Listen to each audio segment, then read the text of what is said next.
तो गाय माता के गोबर की राख में 46.8% ऑक्सीजन पाई जाती है, जो वातावरण से 2 गुना ज्यादा है।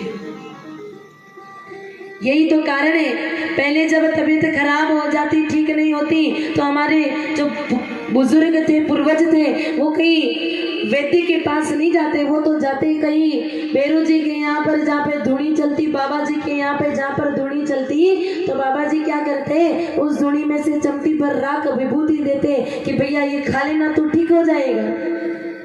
और वो इंसान ठीक भी हो जाता, क्योंकि शरीर में आधी से ज्यादा बीमारियां ऑक्सीजन की कमी से होती हैं। और गौ माता की गोबर की राख ही तो होती, विभूति क्या होती। पहले तो जर्सियां तो थी नहीं, घरों में गौ माताएं थी, गौ माताओं के कंडे जलते, उसकी राख में ऑक्सीजन ज्यादा होती, हम खाते, हमारे रोग भी ठीक हो जाते। क्या अब हमारा दुर्भाग्य है कि हमने गाय माताओं को तो घर से निकाल दिया, जर्सियों के उस गंदगी पर, मल पर बाटियां सेक सेक करके खा रहे हैं। और विदेशों में लोग गाय माता का गोबर कैप्सूल में भर भर करके राख दे करके लोगों को ठीक कर रहे हैं। खोदिया कचरे में डाल दिया और विदेशों में उसके मूल्य की पहचान हो रही है, उसकी कीमत लोग समझ रहे हैं। हम तो जर्सियों के चक्कर में पड़ करके खुद का जीवन बर्बाद कर रहे हैं। इससे ज्यादा मूर्ख और कौन हो सकता है, ये मूर्खता है। गौ माता का गोबर का इस्तेमाल तो निषेध बताया है। यहाँ तक कि किसी की मृत्यु हो जाए और लकड़ी भी ना मिले, ऐसी स्थिति में भी बांस का इस्तेमाल नहीं किया जाता है, क्योंकि वैज्ञानिक कहते हैं कि बांस में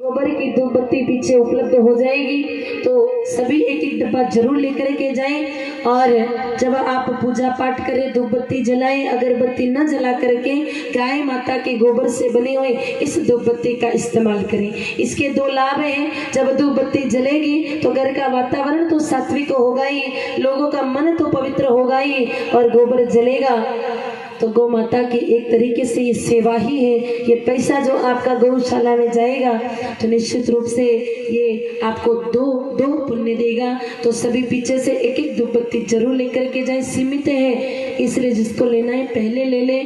गोबर बहुत पवित्र है मेरे भाई बहने, गोबर से नॉर्मल डिलीवरी भी हो जाती है, और जैसे ही सामान्य प्रसव हो जाए, नॉर्मल डिलीवरी हो जाए, तो मेरे भाई बहने सब लोग प्रसन्न हो जाते हैं। घर पे छत पर चढ़ कर के जाते हैं, जाकर के फिर थाली बजाते हैं, शोर मचाते हैं, आनंद मनाते हैं। कब? जब घर में बहू बेटी के बेटा जन्म लेकर के आता है, तब पुत्र का जन्म हो तो माताएं बड़ी प्रसन्न होकर के छत पे जाएगी, मोहल्ले में जाएगी, आनंद मनाएगी और थाली बजाएगी कि भाई हमारे घर में तो बेटे का जन्म हुआ है।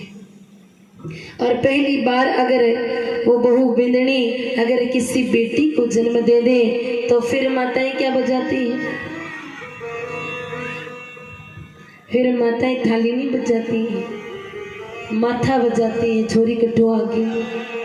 हम तो विचार कर रहे थे कि लड़का आएगा, लड़का आएगा, और ये कहाँ से लड़की आ गई। लड़का आता तो कितना बढ़िया होता, सब लोग दुख मनाते हैं, शोक मनाते हैं, लेकिन ये क्या करें, अब आ गई तो आ गई, जैसे तैसे उसको स्वीकार कर लेते हैं। फिर दूसरी बार बहू गर्भ धारण करती है, दूसरी बार में अगर बहू के फिर बेटी जन्म लेकर के आ जाए तो सासू माताओं का तो चेहरा तबले की तरह बिल्कुल फूल जाता है। माताओं का तो चेहरा, सासू माताओं का, दादियों का तो चेहरा भी देखने लायक नहीं रहता है। इतना दुख मनाती है, शोक मनाती है कि भाई अब की बार फिर बेटी आ गई। लड़का आता तो कितना बढ़िया रहता, दुख मनाती, रोती, बिलकती है, लेकिन छाती कुटा करके उसको भी जैसे तैसे स्वीकार कर लेती है।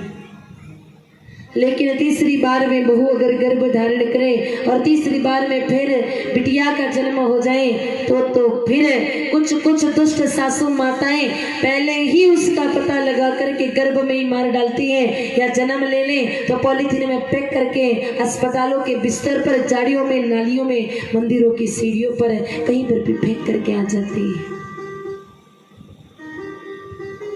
क्योंकि हमारे लोगों की ये सोच बनी है कि भाई अगर बेटा आएगा तो वंश आगे बढ़ेगा, हमारे कुल का उद्धार होगा, बेटी आएगी तो हम पर बोझ बन जाएगी।